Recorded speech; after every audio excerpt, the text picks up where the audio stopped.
Okay students, हमको last class तक हमने क्या पढ़ा था? लास्ट क्लास में हमने पढ़ा था कि the pH, what is pH, और हम पीएच स्केल को कैसे देखते हैं।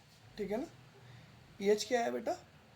एच का कंसंट्रेशन है पावर ऑफ एच। पीएच मतलब पावर ऑफ एच। ठीक है ना? हमने ऑलरेडी पढ़ लिया। ठीक है ना? कि एच का प्लस का कंसंट्रेशन कितना है उसके अंदर, क्या कहते हैं, जो हमारा सॉल्यूशन है। ठीक है ना? तो अब हमें पढ़ना है what is the importance, what is the importance of pH in everyday life.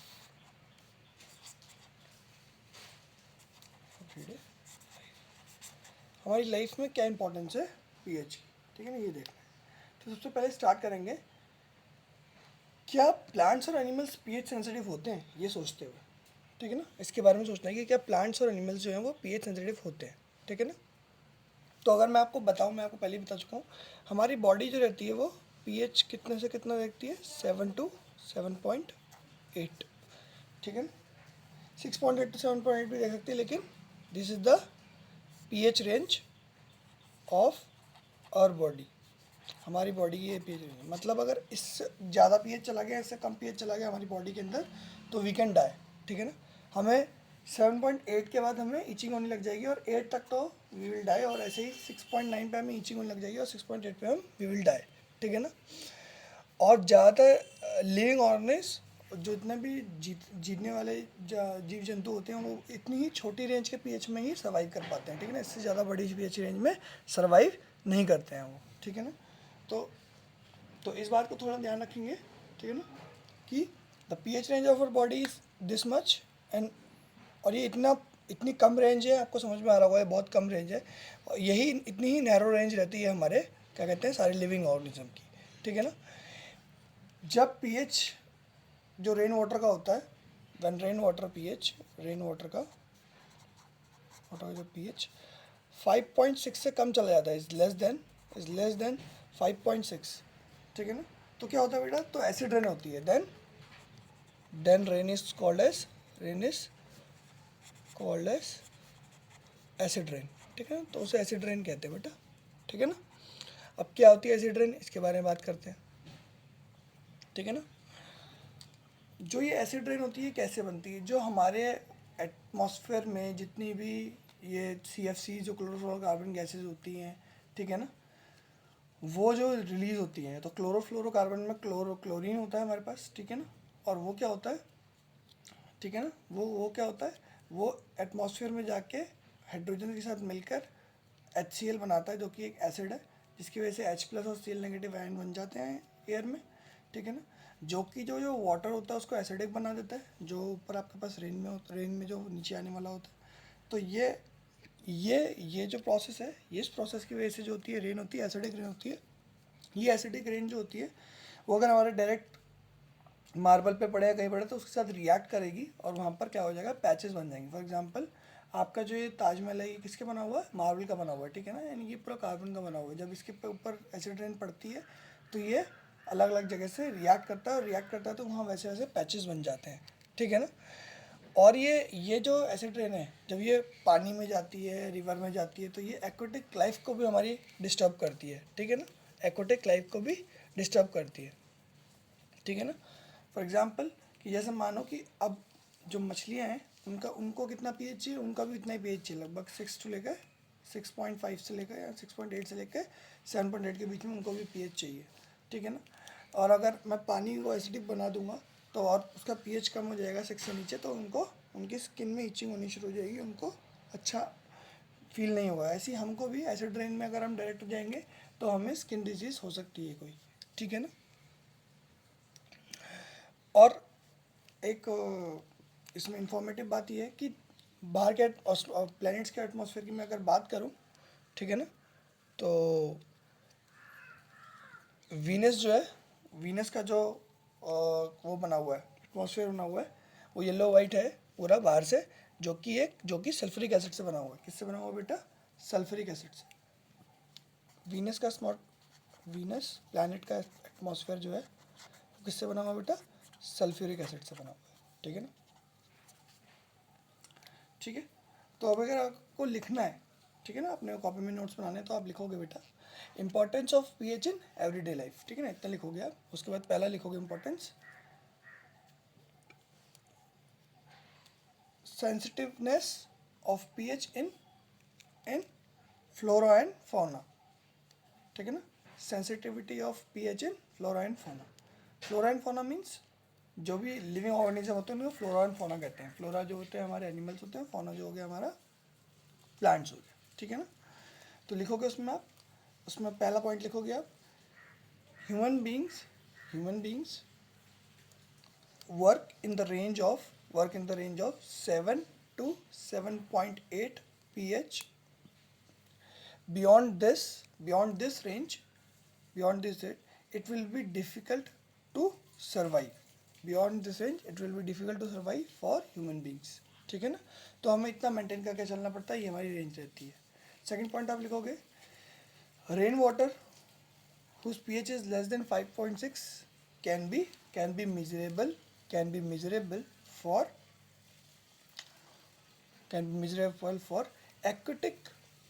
aquatic animals, ठीक है ना, ठीक है ना, can be miserable for aquatic animals and our skin too, it can make patches on the buildings and the metal constructed bridges and pillars, ठीक है ना। Third point is ऐसे इसमें स्टार बना के लिख लो, वीनस ऐसे पहले स्टार बनाओ, उसके आगे ऐसे लिखो, बस थर्ड पॉइंट ऐसे लिखो कि Venus, the atmosphere of Venus planet is yellowish whitish and yellowish, is made up of whitish and yellowish clouds which are actually made up of sulfuric acid, ठीक है ना, सल्फ्यूरिक एसिड, ठीक है। तो ऐसे प्लैनेट पे जहाँ पर जो एटमॉस्फेयर एसिडिक है, वहाँ पर आपको लगता है कि लिविंग ऑर्गेनिज्म रहते होंगे? नहीं, बिल्कुल भी नहीं। इतने एसिड में लिविंग ऑर्गेनिज्म सर्वाइव नहीं कर सकते। We can not survive on Venus, ठीक है ना। पहला इंपॉर्टेंस तो लिख लिया हमने। अगला इंपॉर्टेंस देखेंगे जो सॉइल होती है, क्या सॉइल हमारी एसिडिक होनी चाहिए या बेसिक होनी चाहिए, ठीक है ना। तो हम लोग क्या कर सकते हैं, हम लोग सॉइल का एसिडिक या बेसिक नेचर हम नाप सकते हैं। कैसे नाप सकते हैं? वी विल कलेक्ट सॉइल, ठीक है ना, मेक इट मॉइस्चर, और उसके बाद उसमें लिटमस पेपर लगा के हम देख सकते हैं कि what is the pH range of that soil. तो प्लांट्स को अगर हेल्दी ग्रोथ चाहिए तो उनके लिए एक स्पेसिफिक रेंज होती है, ठीक है ना, हर किसी के लिए स्पेसिफिक रेंज होती है, ठीक है ना, कि कोई प्लांट्स होते हैं वो एसिडिक नेचर में काम ग्रो करते हैं, कोई प्लांट्स होते हैं वो बेसिक नेचर में ग्रो करते हैं, ठीक है ना। तो जो भी प्लांट्स एसिडिक या बेसिक नेचर में ग्रो करते हैं, हमें सॉइल की पीएच को उस हिसाब से मेंटेन करना पड़ता है, ठीक है ना बेटा, सॉइल के पीएच को उस हिसाब से मेंटेन करना पड़ता है। इसके लिए एक्टिविटी देखेंगे 2.12, ठीक है ना। तो देखते हैं एक्टिविटी 2.12,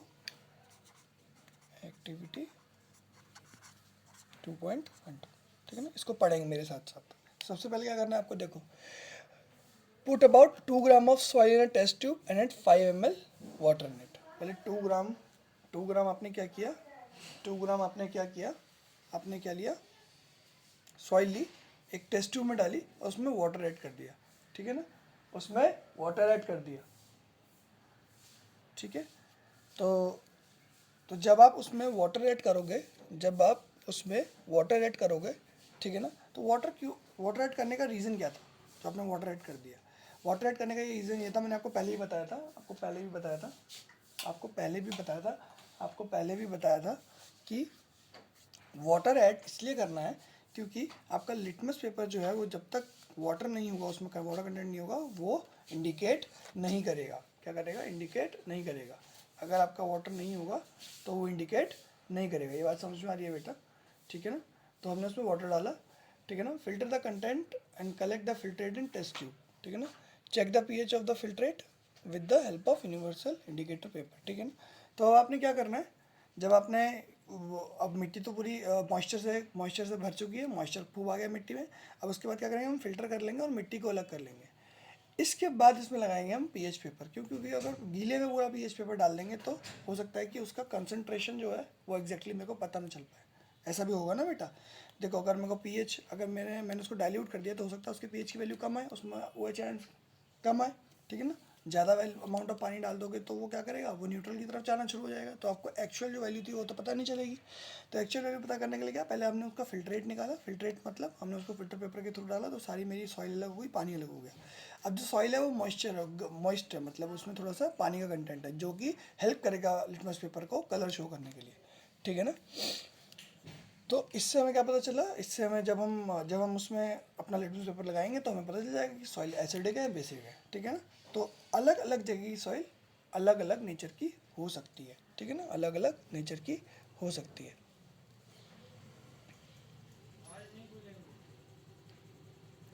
ठीक है ना। ठीक है, समझ में आ गया। तो इससे आपको पता चल सकता है। तो आप ऐसी एक्टिविटी और भी कर सकते हो, आप पीछे से निकाल लो एक सॉइल, कहीं और से ले लो, अलग अलग जगह से आप सॉइल ले सकते हो, अलग अलग जगह से आप सॉइल ले सकते हो। और क्या कर सकते हो, अलग अलग जगह से आप अलग अलग जगह से आप सॉइल ले सकते हो। और आप क्या कर सकते हो, एक ऐसे टेबल बना सकते हो कि मैंने यहाँ से सॉइल ली, इसका पीएच ये, इसका पीएच ये, इसका पीएच ये। और ये मैं एक्टिविटी जरूर कराता अगर अगर आपके खुले होते स्कूल, तो आपको केमिस्ट्री लैब में वाली एक्टिविटी करवाता है। एक बार ग्राउंड की मिट्टी, एक बार अपने घर की मिट्टी आप लेके आते हैं, अलग अलग मिट्टी को हम लोग टेस्ट करते हैं कि हाँ कौन सी मिट्टी कितनी एसिडिक है, कौन सी मिट्टी कितनी एसिडिक है, ठीक है ना। Next is pH in our digestive system. अभी मैंने बॉडी के पीएच की बात करी थी, तो वो बॉडी के पीएच दैट मीन्स वो हमारे ब्लड का पीएच है जो पूरे बॉडी में। लेकिन जब हमें खाना पचाना होता है तो हमें उस समय क्या चाहिए होता है बेटा, उस समय हमें पीएच की वैल्यू चेंज होती है। क्यों चेंज होती है, क्योंकि आपको पता होगा कि फूड को डाइजेस्ट करने के लिए we use acid in our stomach. There is, ठीक है ना, there is acid in our stomach, ठीक है ना। अब एसिड कैसे आता है ये बता करेंगे, ठीक है ना। तो हाइड्रोक्लोरिक एसिड जो होता है वो हमारे स्टमच में क्या बनता है, ठीक है ना। हाइड्रोक्लोरिक एसिड जो है हमारे स्टमच में बनता है। तो लिखो बेटा यहाँ पर ऐसे लिखो, during the digestive process our stomach produces hydrochloric acid, ठीक है ना, hydrochloric acid which helps to digest the food without harming the stomach, ठीक है ना। तो हमारे स्टमच के अंदर एक ऐसी लाइनिंग होती है जो कि उस एसिड से जलती नहीं है, ठीक है ना, वो उसके लिए ही बनी होती है, उस टाइप से बनी होती है। लेकिन कई बार हमने देखा होगा कि हमें इंडाइजेशन हो जाता है, लोग कहते हैं मेरे को एसिडिटी हो रही है। तो इसका मतलब क्या हो रहा है बेटा, इसका मतलब जो अमाउंट ऑफ एसिड है वो बहुत ज़्यादा जनरेट हो गया है, जो अमाउंट ऑफ एसिड है बहुत ज़्यादा जनरेट हो गया है, आपने खाना कम खाया। ऐसा होगा तब, जैसे मान लो आप रेगुलर खाना खा रहे हो, रेगुलर आप 4 रोटी खाते हो, रोज़ 4 रोटी खाते हो, ठीक है ना। दोपहर टाइम में, शाम टाइम में, सुबह आप पराठे खा रहे हो, या फिर मतलब आप प्रॉपर डाइट ले रहे हो 3 टाइम की, ठीक है ना। और एक दिन आपने क्या किया, सुबह की डाइट ली, दोपहर में डाइट नहीं ली, ठीक है ना, और फिर रात में डाइट ली। तो आपने ऐसे किया तो आपके पेट को अब समझ नहीं आया कि जो दोपहर में मैं रोज़ रोज़ इतना एसिड प्रोड्यूस कर रहा था, वो मैंने दोबारा प्रोड्यूस करता है उसी समय पे, जिस समय पे आप खाना खाते हो लगभग लगभग। तो आपको लगता है कि आपको भूख, उसी एसिड की वजह से जब एसिड बनता है तो आपको लगता है कि आपको भूख लग रही है। जैसे मान लो कि अगर आप लेट कर दोगे इस दिन खाना तो आपको भूख लगने लग जाएगी। वो भूख इसलिए लगती है क्योंकि वो एसिड जनरेट हो चुका होता है। तो हमारा ब्रेन कहता है कि यू शुड ईट फूड, तुम्हें भूख लग रही है, ठीक है ना। तो वो भूख लगती है हमें, ठीक है ना। तो अगर आप खाना नहीं खाओगे उस समय तो आपके पास एसिड ज़्यादा हो जाएगा। और लोगों को कहते हैं जो एसिडिटी हो जाती है वो एसिडिटी इसी वजह से होती है कि एसिड तो बन जाता है लेकिन आप उसको न्यूट्रलाइज करने के लिए कुछ नहीं होता है आपके पास, ठीक है ना। तो क्या कहते हैं कि हम लोग उसको न्यूट्रलाइज करने के लिए क्या करते हैं, मिल्क ऑफ मैग्नीशिया पीते हैं। मिल्क ऑफ मैग्नीशिया क्या बेटा, बेस है। तो हमारे पेट में, स्टमच में कौन सी रिएक्शन होती है उस समय पे, न्यूट्रलाइजेशन रिएक्शन होती है, जो कि हमारी इंडाइजेशन को रोकती है। और इनको इनको जो जो भी आपने मिल्क ऑफ मैग्नीशिया बेस, ये पीने वाले बेस होते हैं, इनको क्या कहते हैं बेटा, एंटासिड। क्या कहते हैं बेटा इसे, एंड एसिड, ठीक है ना, ठीक है ना।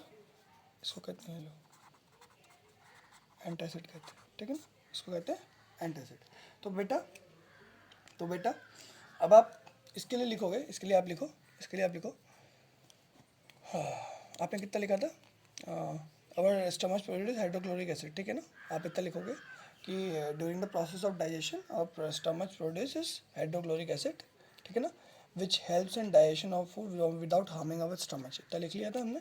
इसके बाद लिखेंगे when indigestion occur, when indigestion occurs, ठीक है ना, the amount of acid is not used in our stomach and we feel acidity.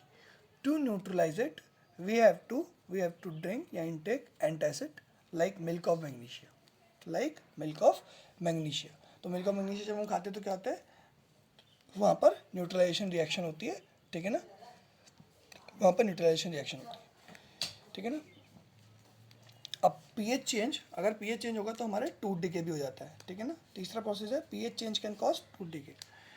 लोगों को आपने देखा होगा बेटा, लोगों के दांत सड़ जाते हैं, ठीक है ना। तो होता क्या है, जब भी आप खाना खाना शुरू करते हो, जैसे आप खाना स्टार्ट करते हो तो मुंह से ही आपका कहने में एसिड खाने के साथ मिलना शुरू हो जाता है। और हमारे मुंह में जैसे मान लो कि दांतों के चारों ओर कहीं अगर फूड रह जाता है तो वो क्या करता है, हमारा मुंह क्या करता है, वहाँ पर एसिड को बनाना शुरू कर देता है, ताकि वो जो भी फूड बच गया हमारे दांतों में वो क्या हो जाता है, वो क्या है, वो गल जाए। तो हमारे जो टूथ का है जो पीएच है, अगर वो 5.5 से नीचे चले जाए तो वो टूथ को डिके करना शुरू कर देगा, क्योंकि टूथ क्या है बेटा, कैल्शियम है, ठीक है ना, मेटल है, tooth is made up of calcium. Metal को जब भी आप किसी एसिड के साथ रिएक्ट कराओगे, HX के साथ रिएक्ट कराओगे तो क्या होगा, CaX और H2 बनेगा, CaX और H2 बनेगा, ठीक है ना।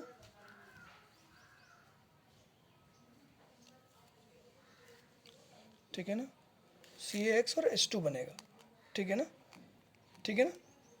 तो इनेमल हमारा किस से बना होता है, हाइड्रोक्सी पीटेट से बना होता है, जिसमें कैल्शियम भी होता है, ठीक है ना। Crystalline form of calcium phosphate को कहते हैं हाइड्रोक्सी कैल्शियम, ठीक है ना। तो ऐसी कुछ रिएक्शन बनती है, और ये जो है, ये ऐसी रिएक्शन जब होती है हमारे टूथ में, जब ऐसी रिएक्शन होती है तो इससे क्या होता है बेटा, इससे क्या होता है, हमारा जो दांत जो है हमारा, वो हल्के हल्के डिके करना शुरू करता है, ठीक है ना। तो ये वाटर में तो नहीं बनता है, लेकिन पीएच जो होता है हमारे माउथ का जब 5.5 से नीचे जाता है तो ये डिके करना शुरू कर देता है, ठीक है ना। तो ये जो हमारे मुंह में, जो भी हमारे मुंह में अगर फूड का पार्टिकल रह जाता है तो हमारा टूथ डिके होना शुरू होता है। इसीलिए क्या करते हैं लोग, कहते हैं कि ब्रश जो होता है वो अच्छे से करना चाहिए। ब्रश करने से क्या होता है, आपका जो खाने के बाद जो भी खाना है, जो भी दांत में रह गया है, वो सब निकल जाता है, ठीक है ना। और आपको हेल्प करता है। जो टूथपेस्ट जो भी होते हैं वो हमारे कैसे होते हैं बेटा, वो बेसिक नेचर के होते हैं, वो बेसिक नेचर के होते हैं, ताकि ये कोई अगर हमारा बहुत ज़्यादा एसिड भी रिलीज हुआ है तो उसको न्यूट्रलाइज कर सके और हमारे दांत बच जाए, ठीक है ना। इसलिए टूथपेस्ट को यूज़ करने से क्या होता है, हमें बेटर फील होता है। तो इसके लिए लिखेंगे आप, इसके लिए लिखेंगे कि tooth are made up of calcium, लिखोगे बेटा, tooth are made of calcium hydroxy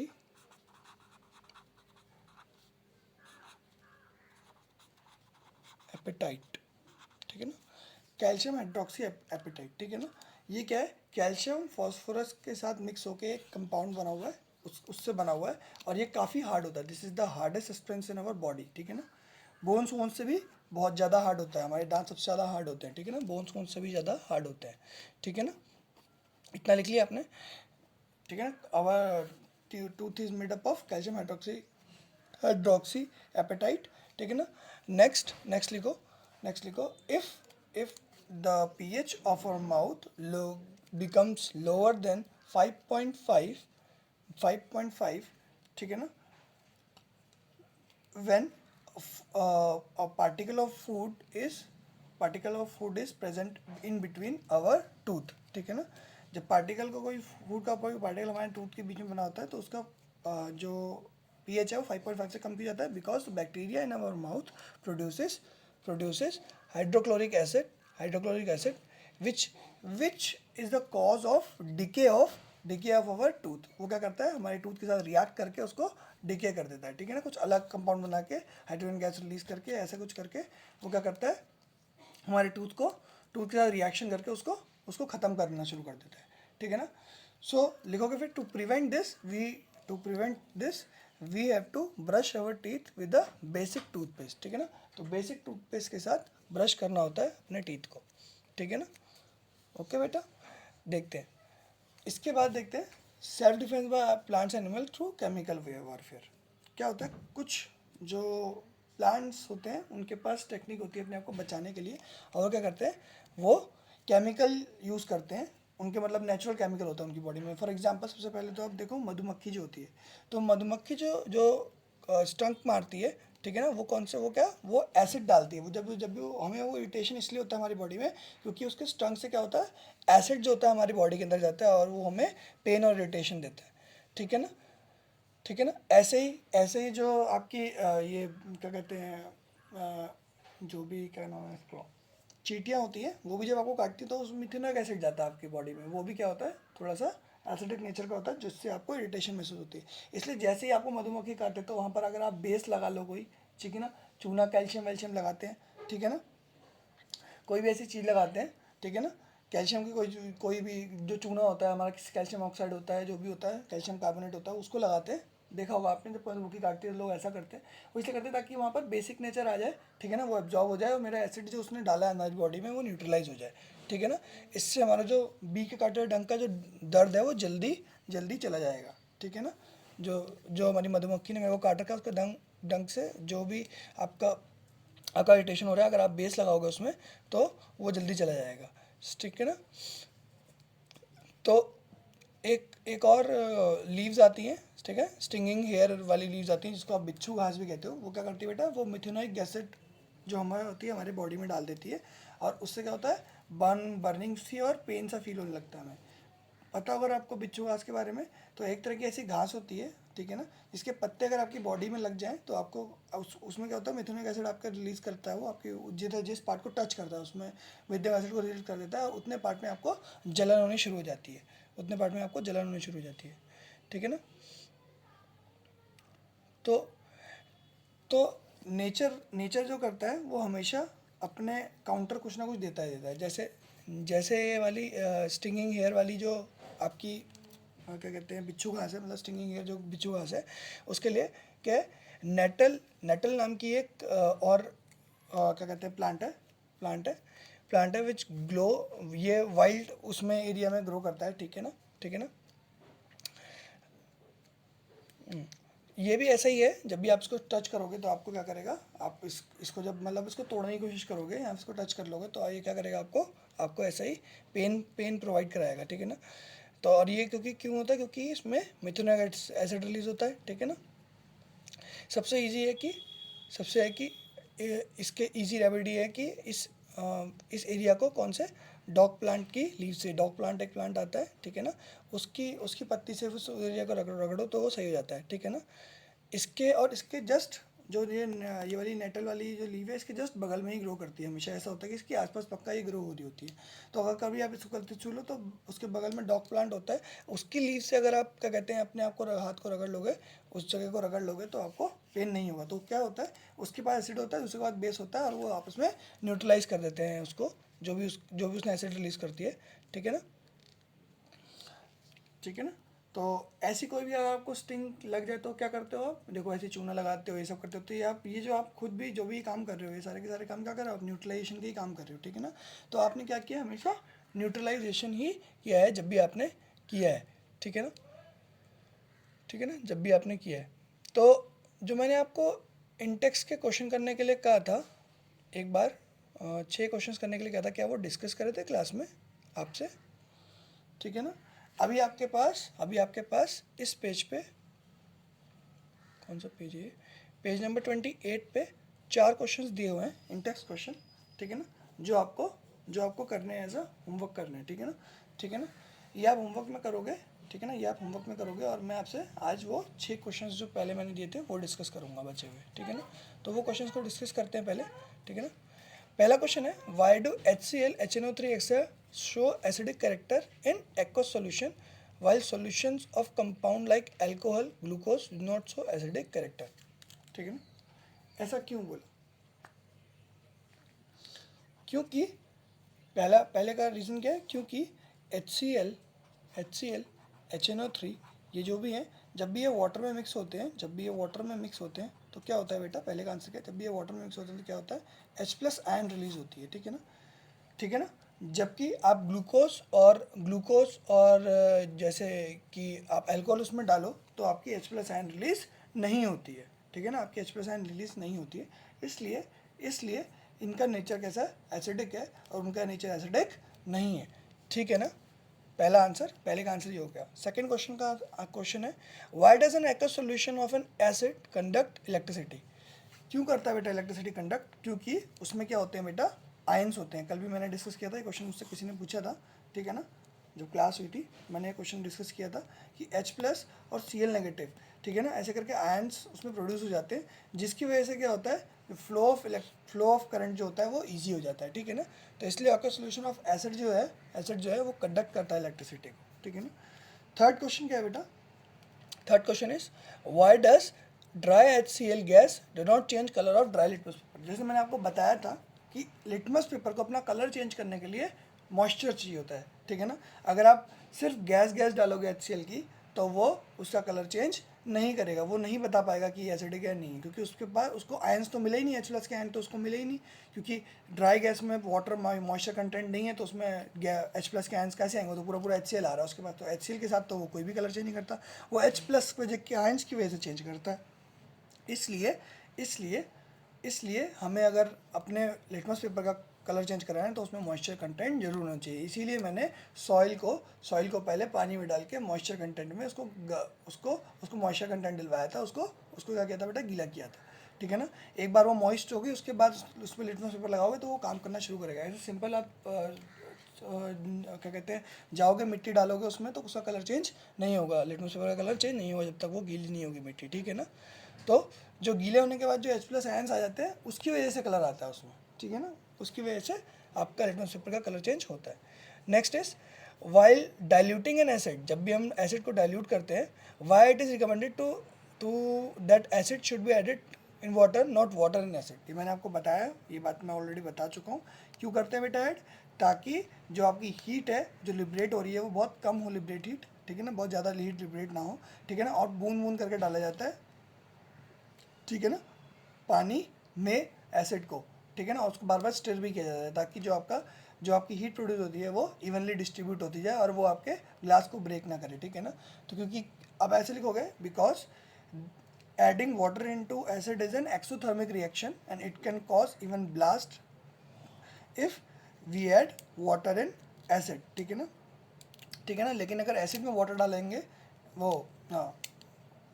water में एसिड डालेंगे हल्के हल्के करके तो आपका जो है वो बीकर फ्लास्क है वो कम गर्म होगा, ठीक है ना। लेकिन अगर आप उल्टा करोगे, आप क्या करोगे, वाटर को उठा के सीधे एसिड में डाल दोगे तो जितना एसिड होगा वो सारा का सारा वाटर से रिएक्ट कर जाएगा और बहुत रिएक्शन एक्सोथर्मिक हो जाएगी और क्या हो जाएगा, आपका जो बीकर होगा वो फट भी सकता है, ठीक है ना, और सराउंडिंग को डैमेज कर सकता है क्योंकि उसमें एसिड है, ठीक है ना। तो it is recommended to add acid into the water, ठीक है, not water into the acid, ठीक है ना। Fifth is how is the concentration of hydronium ion H3O plus affected when a solution of an acid is diluted, ठीक है ना। जो H plus ion होती हैं वो क्या होते हैं, वो number of H plus ion तो उतने ही रहते हैं, ठीक है ना, वो चेंज नहीं होते, वाटर ऐड करते जाओगे तो चेंज नहीं होंगे, लेकिन उसका कंसंट्रेशन चेंज हो जाएगा, ठीक है ना। तो कंसंट्रेशन क्या होता है, कंसंट्रेशन होता है नंबर ऑफ H प्लस का कंसंट्रेशन की बात करेंगे तो number of H plus ion upon volume of solution कर सकते हो, या फिर mass of H plus ion upon volume of solution कर सकते हो, या volume of H plus ion ऐसे लिख लो, volume of H plus ions upon volume of solution लिख लो। अगर वॉल्यूम ऑफ सॉल्यूशन आप बढ़ाते जाओगे तो इसकी वैल्यू कम होती जाएगी, तो यानी कि concentration of H plus ion will decrease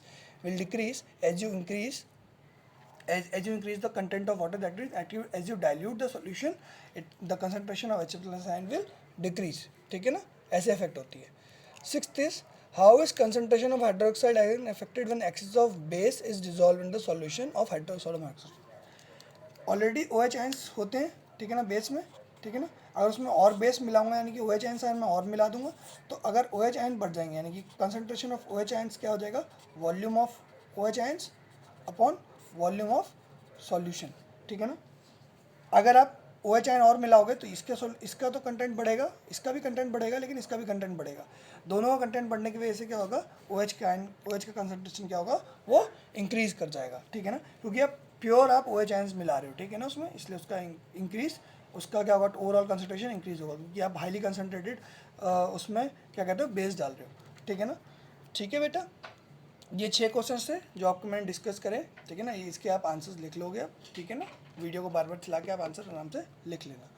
आज की क्लास इतनी रहेगी, नेक्स्ट क्लास में हम पढ़ेंगे शॉर्ट्स के बारे में, ठीक है ना, नेक्स्ट क्लास में हम पढ़ेंगे शॉर्ट्स के बारे में। Thank you.